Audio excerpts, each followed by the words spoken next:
बैतूल में गुरुवार 11 सितंबर को स्वास्थ्य अधिकारी कर्मचारी संयुक्त मोर्चा ने जिला प्रशासन को ज्ञापन सौंपा। कर्मचारियों का कहना है कि सार्थक ऐप की अनिवार्यता उनकी कार्यप्रणाली में बाधा बन रही है। नेटवर्क की कमी, तकनीकी दिक्कतें, मोबाइल बैटरी की खपत और 4 किलोमीटर तक लोकेशन गड़बड़ी जैसी समस्याएं कर्मचारियों के सामने। नेटवर्क की समस्या, रिपोर्टिंग मुश्किल, लोकेशन 4 किलोमीटर तक गलत दिखाता ऐप, निजी मोबाइल पर कई ऐप्स मोबाइल हैंग, मानसिक तनाव और ओवरटाइम का भुगतान नहीं। कर्मचारी फील्ड वर्क के बाद भी नेटवर्क ढूंढते ढूंढते देर रात तक रिपोर्टिंग करने को मजबूर है। यह ऐप केवल मानसिक तनाव और अनावश्यक दबाव बढ़ा रहा है। कर्मचारियों का कहना है कि पहले से ही स्वास्थ्य विभाग में बीई, बीपीएम, बीएमओ और अन्य अधिकारी मॉनिटरिंग कर रहे हैं।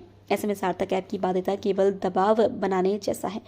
सार्थक ऐप की बाध्यता समाप्त की जाए, कर्मचारियों को तनाव मुक्त वातावरण मिले। संयुक्त मोर्चा ने चेतावनी दी है कि अगर मांगे पूरी नहीं हुई तो 16 सितंबर को भोपाल में 1 दिवसीय सामूहिक अवकाश लेकर आंदोलन किया जाएगा। अब देखना होगा कि सरकार कर्मचारियों की इस मांग पर क्या रुख अपनाती है। बताइए, आज आप लोगों ने ज्ञापन दिए हैं, किस बात को लेकर ज्ञापन दिए? ये जो ज्ञापन है, स्वास्थ्य विभाग में जो सार्थक के माध्यम से जो जमीनी कार्यकर्ता हैं, हमारे जो भी हैं कर्मचारी हैं और जो अधिकारी हैं, उनकी जो अटेंडेंस हो रही है उसके विरोध में दिया गया है। और ये क्लियर किया गया है कि किसी भी सूरत में हम जो है सार्थक ऐप को हम एक्सेप्ट नहीं करेंगे, क्योंकि उसमें बहुत सारी कुछ तकनीकी खामियां हैं।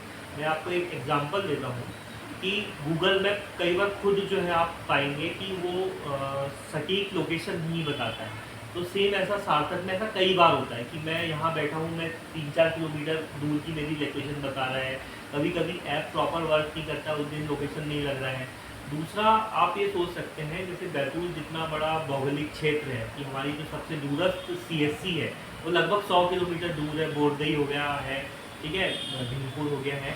तो वहाँ के जो दूरस्थ जो ग्रामीण अंचल के जो अंदर के बंदे इलाके हैं, वहाँ पे कई जगह तो नेटवर्क भी नहीं रहता है।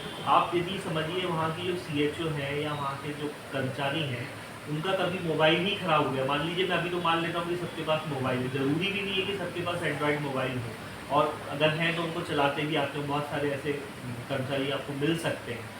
अब वो अटेंडेंस नहीं लगा पाए तो उनकी अटेंडेंस है वो उस दिन की अटेंडेंस या कुछ दिनों की अटेंडेंस अमान्य हो जाती है। फिर उसके लिए उनको अननेसेसरी दबाव डाला जाता है, अनावश्यक उनको मानसिक प्रताड़ना जाती है, तो वो कहीं से भी वो उचित नहीं है।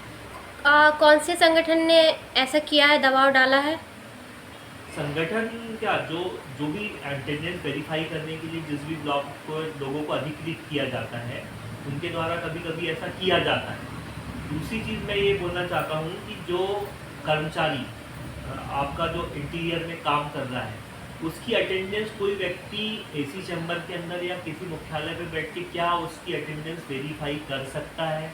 नहीं कर सकता। यदि वो भी वहाँ उपस्थित है कि वो फिजिकली आदमी वर्क कर रहा है या नहीं कर रहा है। कई जिन लोगों को लगाना रहता है वो तो फोटो के माध्यम से भी इसके मामला है। आदमी बैठा हुआ है, फोटो के माध्यम से उसने किसी को मोबाइल दे दिया और फोटो के माध्यम से वो अटेंडेंस वेरीफाई कर देता है।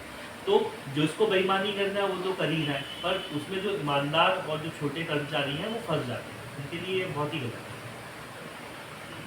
आज हम पिछले 10-15 सालों में, मैं 2013 में मैंने ज्वाइन किया था, उस समय की जो स्वास्थ्य सेवाएं थी, गाँव से लेके जिला अस्पताल तक, मेडिकल कॉलेज तक, वो निरंतर प्रोग्रेसिव रूप से और पॉजिटिवली बहुत अच्छा काम हुआ है। और कि हम ये घोषणा यहाँ से करना चाहते हैं अपने घर के मुखिया से कि हम कल से एक भी कर्मचारी या अधिकारी सार्थक में अटेंडेंस नहीं लगाएगा।